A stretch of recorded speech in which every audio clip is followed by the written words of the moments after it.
জি, কিছুটা পেয়েছি। যে ৬টা কমিশন করা হয়েছে, জি, ওখানে কাজের কিছু বর্ণনা আছে এবং সম্ভবত যথেষ্ট, এর বেশি দরকার করে না বা সম্ভব না এই সময়ের মধ্যে। আমাদের বিবেচনায় অবশ্যই নিতে হবে এই ধরনের অন্তর্বর্তী সরকার বা মধ্যবর্তী সরকার বা সীমিত সময়ের সরকার, সেটা বিচারপতি শাহাবুদ্দিনের অথবা বিচারপতি লতিফুর রহমানের অথবা বিচারপতি হাবিবুর রহমানের সাথে এবারের সরকারের তুলনা করলে কিন্তু একটু ভুল হবে। এবারের সরকারের আগমন একটা বিপ্লবের পরবর্তীতে, সেই সূত্রে এবারের সরকারটাকে আমরা বিপ্লবী সরকার বলতেও পারি, কিন্তু রাজনৈতিক দলগুলো থেকে ওইভাবে বলা হচ্ছে না, বিপ্লবী সরকার বলা হচ্ছে না। আবার নেচারে বা স্বভাবে এই সরকার বিপ্লবী সরকার না। তারা কথাবার্তা বলছেন, গণতান্ত্রিক আচরণ করছেন, যা ইচ্ছা তা করছেন না, সবাইকে আমল দিচ্ছেন, মাঝে মধ্যে সংলাপে বসছেন, বৈঠকে বসছেন। সর্বশেষ যেটা হয়েছে, দ্বিতীয় দফায় সংলাপে বসেছেন। আর কোথায় সংস্কার করতে হবে সেটা সরকারের নির্ণয় করার আগে যাদেরকে সংস্কার করতে হবে তারাই একটা বার্তা দিয়ে গেছেন। বিচার বিভাগে সংস্কার করতে হবে সেটা প্রধান বিচারপতি পালিয়ে গিয়ে জানিয়ে দিয়ে গেছেন। শিক্ষাঙ্গনগুলোতে সংস্কার করতে হবে বিভিন্ন বিশ্ববিদ্যালয়ের ভাইস চ্যান্সেলর অথবা কলেজের অধ্যক্ষগণ পালিয়ে গিয়ে প্রমাণ করে দিয়েছেন যে আমাদের উপরও সংস্কার দরকার আছে। তো এভাবে যদি আপনি তালিকা ধরেন, সেই ক্ষেত্রে বাইতুল মোকাররম মসজিদ সহ বিভিন্ন মসজিদও সংস্কার অত্যাবশ্যক হয়ে গেছে, তারা পালিয়ে গেছেন ইমাম অথবা মুয়াজ্জিন সাহেবরা। তো সেই ক্ষেত্রে এত লম্বা না করে তারা তো তাদের কাজ দিয়েই প্রমাণ করেছেন যে তারা সংস্কারের উপযুক্ত। তো সংস্কারের বাকি একটা অর্থ আছে মেরামত। আমাদের কুমিল্লা অঞ্চলে মেরামতের আবার একটু ভিন্ন অর্থ আছে, অহরহ চলে। কেউ যদি বাড়াবাড়ি করে, অতিমাত্রায় উৎপাত করে, তখন বলা হয় ওকে একটু মেরামত করা দরকার। তো মেরামতের মধ্যে করা দরকার, হ্যাঁ, ইংরেজিতে সাইজ বলে, ঢাকার শিক্ষিত মানুষরা বলে। ওই মেরামতের মধ্যে আবার দুইটা ভাগ আছে। একটারে বলে আচ্ছা মতো মেরামত, আর একটা বলে হালকা হালকা বা হালকার উপর ঝাপসা মেরামত। তো এখানে তারা যে কাজটা করে গেছেন, তাদেরকে কোন ফরম্যাটে কতটুকু মেরামত করতে হবে বা তারা নিজেরা মেরামত হবেন কিনা, সেটাও কিন্তু একটা সুযোগ আছে। যারা বিতাড়িত হয়েছেন ক্ষমতা থেকে, তাদের মধ্যে আজকে 2 বছর 2 মাস 2 দিন আজকের সময় পর্যন্ত তারা মেরামত হবেন বা সংস্কার হবেন, ওই ধরনের কোনো আলামত কিন্তু আমরা দেখছি না। বরং তারা বলতে চাচ্ছেন চট করে আবার চলে আসবেন এক সময়, আর বাদ বাকিরা হুট করে আবার যা করার তা শুরু করবেন। এই চট করে আর হুট করে আর টুস করে ফেলে দেয়, আর এই যে প্রবণতাটা, তাতে তারা মেসেজ দিচ্ছেন যে তারা সংস্কার হওয়ার দরকার মনে করছেন না। বিএনপির দিক থেকে তারা 31টা দফা দিয়েছে আরও আগেই, ওগুলোর নাম হচ্ছে রাষ্ট্র মেরামত। তো ভিতর থেকে যখন সংস্কারের তাগিদ আসে, সেটা হচ্ছে যৌক্তিক সংস্কার।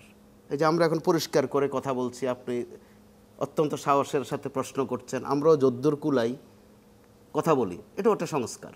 আর যে সংস্কার করতে হবে, বারবার করতে হবে, মানতে হবে বলছি, সেটাও তো একটা সংস্কার। এক সময় তো ওটা বলতে পারেনি, না বলতে বলতে অভ্যস্ত হয়ে গেছি। তো যদি বাইতুল মোকাররমের উদাহরণ আপনি ধরেন, খতিব সাহেব কিন্তু পরবর্তীতে আবার ফিরেছেন। তো ফিরে এসে ওনার কাজটা কী ছিল, যদি সংস্কারের চিন্তা থাকতো, উনি হয়তো বলে ফেলতে পারেন যে আমি কিছু গোলমাল করেছিলাম, ক্ষমা সুন্দর দৃষ্টিতে দেখেন। অথবা এতটুকু না করে চুপচাপ দাঁড়িয়ে থাকলেও কিন্তু হতো। তিনি সংঘর্ষ করেছেন মসজিদের ভিতরে। সংঘর্ষ করার পর ওনার প্রতিক্রিয়া আমরা পেয়েছি। উনি বলেছেন যে আমার দিকে শত শত জুতা ছোড়া হয়েছে, কিন্তু আল্লাহর অশেষ রহমতে একটু আমার গায়ে পড়েনি। এই হচ্ছে ওনার সংস্কারের উপলব্ধি। তো সংস্কার আরোপ না করে যদি ভিতর থেকে আসে, সেটা হবে যৌক্তিক সংস্কার। তো যৌক্তিক জায়গা থেকে আমরা এই পর্যন্ত যেটা সেনাবাহিনীর কাছ থেকে একটু দেখেছি সংস্কার হওয়া, কোনো তাগিদ ছাড়া, কোনো চাপ ছাড়া, তারা নিজেরা কিন্তু একটা সংস্কার হয়ে গেছেন। তারা তাদের আয়নাঘরের কথা স্বীকার করেছেন, গোপন রাখেননি, সেটা মোটামুটি সাফসুতর করেছেন। তো যেখানে ডিবি, ওখানে নাম হয়ে গেছে হারুন, পদের নাম নয়, যে নতুন হারুনও একজন আসছে, অর্থাৎ নামের বিপরীতে পদবি হয়ে গেছে। ভাতের হোটেলের মালিক। হ্যাঁ। তো এখন মানুষ জিজ্ঞাসা করে যে নতুন হারুন কে আসছে ওখানে, অর্থাৎ নতুন প্রধান কে আসছে, ওটা জিজ্ঞাসা করে না যে এখানে নতুন হারুনটা কে। তো সেনাবাহিনীর দিক থেকে তারা একটা সংস্কারের অন্তত ছকে পড়েছে। এর পরবর্তীতে গতকাল বোধহয় আপনি খেয়াল করেছেন, আমাদের র্যাব থেকে বলা হয়েছে, যে কারণে বলা হয়ে থাকুক, এটাও আমি মনে করি সংস্কারের একটা অংশ, যে আমরাও এই গণ আন্দোলনে বা এই গণ অভ্যুত্থানে ভূমিকা রেখেছি। সেটা তো একটা পজিটিভ দিক। কতটুকু সত্য বলেছেন আর কতটুকু দায়ে পড়ে বলেছেন, যেটা জাতীয় পার্টিও বলে যে আমরা সংস্কারের পক্ষে ছিলাম। কিছু তথ্য প্রমাণ হাজির করে জিজ্ঞাসা করলে বলে যে ফেসবুকে আছে, কমেন্টস করেছিলাম বা লাইক দিয়েছিলাম। অর্থাৎ এই বিষয়গুলো পরিষ্কার হওয়া দরকার। একটা ইশতেহার হোক, একটা চুক্তিনামা হোক বা একটা বোঝাপড়া হোক, অন্তত সংস্কারের আওতায় আনা। তো এই সরকার যেটা পারবে কমপ্লিট করতে পারবে না। 15 বছর 7 মাসের সিলেবাস, মাত্র 2 মাস 2 দিনে এই সিলেবাস শেষ করা সম্ভব নয়। হয়তো শর্ট কোর্স করতে হবে। তা শর্ট কোর্স করতে গেলে লং কোর্সের যদি কাজ শর্ট কোর্সে করি, ওই ক্ষেত্রে একটা শর্টকাট নির্বাচন, অর্থাৎ দিনে হোক আর রাতে হোক হলে হয়ে গেল। আচ্ছা, অথবা রিলিফে পাশ করিয়ে দিতে হবে, অথবা কন্ট্রোল রেটে পাশ করিয়ে দেয়া, আরও নানান পাশের বর্ণনা কিন্তু আমরা পেয়েছি এবার। তো সেটা যেন না হয়। আচ্ছা, কারণ পুলিশ লাগবে আপনার নির্বাচন করতে। এই পুলিশ কিন্তু দিনের ভোট রাতে করে অভ্যস্ত। এই পুলিশ বা এই সিভিল প্রশাসন তারা কিন্তু বিনা ভোটে বাক্সবর্তী করতে অভ্যস্ত। তো চট করে তাদেরকে বিদায় করাও সম্ভব না, কারণ তাদের এই অভ্যাস ত্যাগ করানোর জন্য একটু রিহার্সাল দরকার, একটু তালিম দরকার। তো এই সরকার অন্তত এই সূচনাটা করে যেতে পারে, বাকিটা ফলো আপ করবে অবশ্যই রাজনীতিবিদরা। পুলিশের কাছ থেকে যখন রিয়াকশন আসে তারা কিন্তু সবসময় বলে আপনারা শুধু পুলিশ নিয়েই আছেন, আপনারা কিন্তু অ্যাডমিনিস্ট্রেশন নিয়ে, অ্যাডমিন নিয়ে, তাদেরকে নিয়ে আপনারা খুব কথাবার্তা কম বলেন। জি, তাদের জায়গা থেকে তারা সেটা বলে। তারা সিভিল অ্যাডমিনিস্ট্রেশনের দিকে আঙ্গুলটা দেয়। সিভিল অ্যাডমিনিস্ট্রেশন আবার ডাক্তারদের দিকেও দেয়, যে বিভিন্ন মেডিকেলের প্রিন্সিপালরা পালিয়েছেন। তারা আবার বলে যে সাংবাদিকরাও কিন্তু কম নয়, তারা এই সেন্সে দেন যে নির্বাচন সরাসরি পুলিশকে দিয়ে করানো হয়েছে, কিন্তু সাথে সাথে পুলিশের সাথে সাথে অ্যাডমিনকে দিয়েও করানো হয়েছে। আপনারা অ্যাডমিনকে ধরেন। স্কুল শিক্ষকরাও করেছেন নির্বাচনের সময়, স্কুল শিক্ষকরাও কিন্তু কর্মকর্তা, তারা প্রিজাইডিং অফিসার।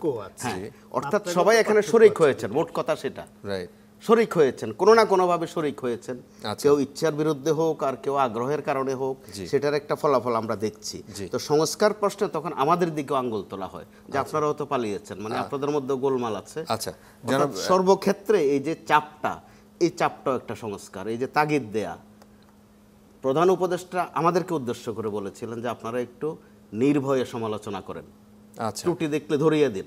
সেটা অন্যান্য সেক্টরও হয়েছে যে তারাও একটু সমালোচনা করে, একটু ত্রুটি ধরতে ধরতে সেটা একজন নির্বাহী ম্যাজিস্ট্রেটও ধরে ফেলেছেন। তো নির্বাহী ম্যাজিস্ট্রেট যখন ধরে ফেলেছেন, সেটা আবার মাত্রায় ছোট। এর আগে তো হাইকোর্টের মহামান্য বিচারপতি যা ইচ্ছা তা বলে ফেলেছেন। অর্থাৎ খুব নতুন কিছু যে হচ্ছে তা না, একটা রোগ অথবা একটা প্রবণতা অথবা একটা ভাইরাস, সেটার ফলো আপ কিন্তু চলছে। সেখানে একটা লাগাম টানা দরকার। আচ্ছা, আমরা